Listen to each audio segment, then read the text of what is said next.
नमस्कार दोस्तों, study with मस्ती चैनल पर आप सभी लोग का स्वागत है। और हम लोग देख रहे हैं ग्रामीण ज्ञान उत्तर प्रदेश लेखपाल की जो भर्ती आई है उसके लिए, और ये घटना चक्र की बुक है दोस्तों। इसमें 2 वीडियो पड़ा हुआ है, आज ये तीसरा वीडियो है। इसमें खास तौर से जो लेखपाल के कार्य हैं वो वहाँ तक हम लोग को जल्दी से देख लेना है। और बाकी का इसमें जो है ग्रामीण ज्ञान में दोस्तों, ग्रामीण ज्ञान में जो है ग्रामीण ज्ञान में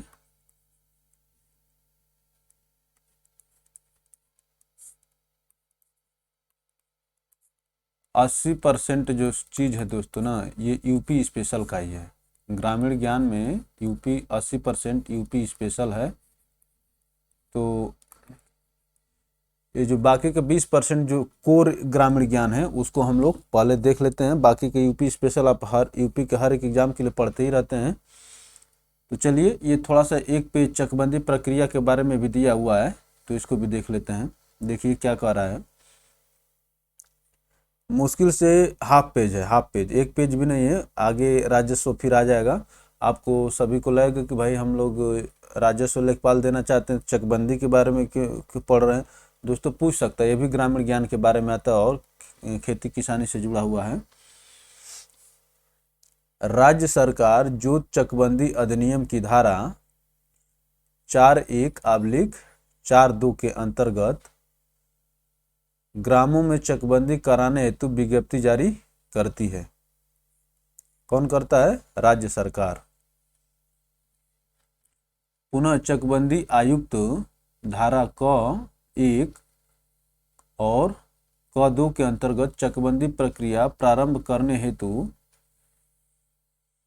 अधिसूचना जारी करते हैं। ये चकबंदी आयुक्त अधिसूचना जारी करते हैं और राज्य सरकार विज्ञप्ति जारी करती है। इस अधिसूचना के प्रभाव स्वरूप राजस्व न्यायालय में चलने वाले समस्त वाद उपशमित हो जाते हैं। देख रहे हैं क्या कर रहा है कि राजस्व न्यायालय में जो न्यायालयों में बात चलती रहती है, मुकदमे वो सब क्या हो जाते हैं? निरस्त हो जाते हैं उस समय के लिए। उपशमित का मतलब कि अब उस जब तक चकबंदी चलेगी तब तक वो क्या हो जाएंगे? निष्क्रिय रहेंगे। इस अधिसूचना के प्रभाव स्वरूप राजस्व न्यायालय में चलने वाले समस्त वाद उपशमित हो जाते हैं और बंदोबस्त अधिकारी चकबंदी की पूर्व अनुमति के बिना कोई भी खातेदार कृषि कार्य से इतर कार्य हेतु अपनी जोत का उपयोग नहीं कर सकता। क्या कह रहा है? और बंदोबस्त अधिकारी चकबंदी की पूर्व अनुमति के बिना कोई भी खातेदार कृषि कार्य से इतर कार्य हेतु अपनी जोत का उपयोग नहीं कर सकता। जब चकबंदी की अधिसूचना जारी हो जाती है तो ऐसा नहीं कि आप कृषि कार्य वाले जो खेत है आपके, उसमें आप लगे 2 बीघा में घर बनाने, ये सब चीज़ ट्रिक अपनाए जाते हैं, लेकिन ये कहा गया है कि ऐसा नहीं कर सकते हैं। धारा 4(2)(4)(2) के प्रकाशन के उपरांत ग्राम में चकबंदी समिति का गठन भूमि प्रबंधन समिति के सदस्यों में से किया जाता है। चकबंदी समिति का गठन भूमि प्रबंधन समिति के सदस्यों में से किया जाता है। भूमि प्रबंधन की समिति के सदस्यों में से किया जाता है। यह समिति चकबंदी प्रक्रिया के प्रत्येक स्तर पर चकबंदी प्राधिकारियों को सहयोग एवं परामर्श प्रदान करती है। चकबंदी समिति जो बनती है दोस्तों, तो चकबंदी प्राधिकारियों को सहयोग एवं परामर्श प्रदान करती है। तदुपरांत चकबंदी लेखपाल ग्राम में जाकर अधिनियम की धारा 7 के तहत भूचित्र संशोधन स्थल के अनुसार करता है। तो चकबंदी लेखपाल जाकर क्या करेंगे? भूचित्र संशोधन स्थल के अनुसार करता है। एवं चकबंदी करता धारा 7 के अंतर्गत पड़ताल कार्य करता है। धारा 8, तो ये लेखपाल साहब धारा 7 के अंतर्गत करते हैं और चकबंदी कर्ता धारा 8 के अंतर्गत पड़ताल कार्य करता है, जिसमें घाटों की भौतिक स्थिति, पेड़, कुओं, सिंचाई के साधन एवं अन्य समुन्नतियों का अंकन आकार पत्र 2 क में करता है। खतौनी में पाई जाने वाली अशुद्धियों का अंकन आकार पत्र 4 में करता है। खतौनी में पाई जाने वाली अशुद्धियां अर्थात जो नाम में गड़बड़ी उड़बड़ी रहती है उसकी बात कर रहा है। ठीक है दोस्तों, खतौनी में पाई जाने वाली अशुद्धियों का अंकन आकार पत्र 4 में करता है। पड़ताल के उपरांत सहायक चकबंदी अधिकारी द्वारा चकबंदी समिति के परामर्श से विनिमय अनुपात का निर्धारण घाटों की भौगोलिक स्थिति, उत्पादन, समुन्नतियों आदि के आधार पर किया जाता है। अधिनियम की धारा 8 का एक बार इसे गो थ्रू हो जाइए, जो काम की चीज़ें रहेंगी उस पर आपका ध्यान चला जाएगा। और मैं मानता हूं कि इससे ज़्यादा क्वेश्चन राजस्व में नहीं आएंगे, लेकिन ये जो बुक में दिए हैं बहुत सोच समझ कर दिया गया है कि यहाँ से प्रश्न पूछे जा सकते हैं, और प्रश्न पूछने पर फिर आप कुछ कर नहीं सकते हैं। अधिनियम की धारा 8 क के अंतर्गत सिद्धांतों का विवरण पत्र तैयार किया जाता है, जिसमें कटौती का प्रतिशत, सार्वजनिक उपयोग की भूमि का आरक्षण तथा चकबंदी प्रक्रिया के दौरान अपनाए जाने वाले सिद्धांतों का उल्लेख किया जाता है। 8 क के अंतर्गत इस प्रारंभिक स्तर पर की गई समस्त कार्यवाहियों से खातेदारों को अवगत कराने के लिए अधिनियम की धारा 9 के अंतर्गत आकार पत्र 5 का विवरण किया जाता है, जिसमें खातेदार अपने खाते की स्थिति तथा घाटों के क्षेत्रफल की अशुद्धियां जान जाता है। खाते की स्थिति तथा घाटों के क्षेत्रफल की अशुद्धियां जान जाता है।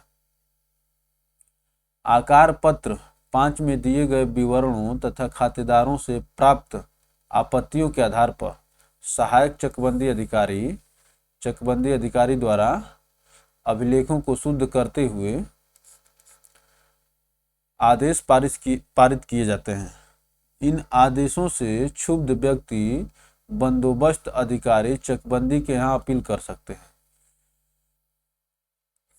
इन आदेशों से क्षुब्ध के मतलब जो लोग संतुष्ट नहीं हैं उनकी बात कर रहा है। क्षुब्ध व्यक्ति बंदोबस्त अधिकारी चकबंदी के यहाँ अपील कर सकते हैं। धारा 9 के अंतर्गत वादों के निस्तारण के बाद धारा 10 के अंतर्गत पुनरीक्षण खतौनी बनाई जाती है। देख रहे हैं धारा 7 से शुरू हुआ था, क्या कर रहा है, धारा 10 के अंतर्गत पुनरीक्षण खतौनी बनाई जाती है, जिसमें खातेदारों की जोतों संबंधित त्रुटियों को शुद्ध रूप में से दर्शाया जाता है। चलिए आगे चलते हैं। अब देखिए इस पेज से राजस्व की बात शुरू हो जाएगी यहाँ से, ठीक ना। थोड़ा सा ये चीज बचा वो इसको देख लेते हैं चकबंदी के बारे में।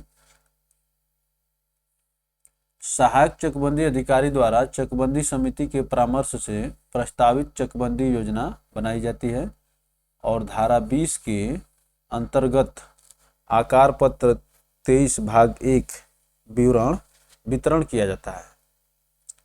आकार पत्र 23 भाग 1 वितरण किया जाता है, जिसमें खातेदारों की जोतों के विभाजन सहित प्रस्तावित जोत का अंकन रहता है। इससे असहमत व्यक्ति क्रमशः चकबंदी अधिकारी के यहाँ आपत्ति एवं बंदोबस्त अधिकारी चकबंदी के यहाँ अपील कर अनुतोष प्राप्त कर सकता है। अनुतोष का मतलब कि वही जो उसमें करेक्शन और अपना सब करा सकता है, ठीक ना, अनुतोष प्राप्त कर सकता है। बंदोबस्त अधिकारी चकबंदी द्वारा प्रस्तावित चकबंदी योजना को धारा 23 के अंतर्गत पुष्टिकृत किया जाता है, जिसके बाद नई जोतों पर खातेदारों को कब्जा दिलाया जाता है। धारा 23 के अंतर्गत पुष्टिकृत किया जाता है, जिसके बाद नई जोतों पर खातेदारों को कब्जा दिलाया जाता है। इस संपूर्ण प्रक्रिया से असहमत कोई खातेदार धारा 48 के अंतर्गत उप संचालक चकबंदी के न्यायालय में निगरानी दायर कर अनुतोष प्राप्त कर सकता है। हर एक स्टेज पर आपको अपनी, अगर आप असहमत हैं तो आपको अपनी बात कहने के लिए, ठीक ना, आप अधिकारी के यहाँ जा करके कह सकते हैं। उसके लिए आपको कानूनी प्रक्रिया में जाना होगा। हल्का सा न्यायालय में निगरानी दायर कर अनुतोष प्राप्त कर सकता है। अब इस समय सब चकबंदी न्यायालय ही होंगे, चकबंदी से संबंधित अधिकारी, राजस्व या जो सिविल कोर्ट है वहाँ पर अब अपना उतने दिनों के लिए शांत रहती है। अधिनियम की धारा 27 के अंतर्गत अंतिम अभिलेख बंदोबस्त तैयार किया जाता है। 27 के अंतर्गत अंतिम अभिलेख या बंदोबस्त तैयार किया जाता है, जिसमें आकार पत्र 41 व 45 बनाया जाता है तथा नए नक्शे का निर्माण किया जाता है, जिसमें पुराने गाटों के स्थान पर नए गाटे बना दिए जाते हैं। इस संपूर्ण प्रक्रिया की प्रत्येक स्तर पर गहन जांच की जाती है। इस प्रकार चकबंदी एक चरणबद्ध गतिविधि है। गांवों में चकबंदी की प्रक्रिया पूर्ण करने हेतु 5 वर्ष की अधिकतम समय अवधि निर्धारित है। गांव में चकबंदी की प्रक्रिया पूर्ण करने हेतु 5 वर्ष की अधिकतम समय अवधि निर्धारित है दोस्तों। तो अब यहाँ से दोस्तों आगे जो है राजस्व विभाग शुरू हो जाएगा। तो चलिए इसको हम लोग देखेंगे, राजस्व विभाग को दूसरे वीडियो में हम लोग देखते हैं, क्योंकि बहुत लोगों को ये चकबंदी वाली बात अच्छी नहीं लग रही, तो इसलिए उनको देखना हो तो राजस्व वाले को मैं सेपरेट कर देता हूँ।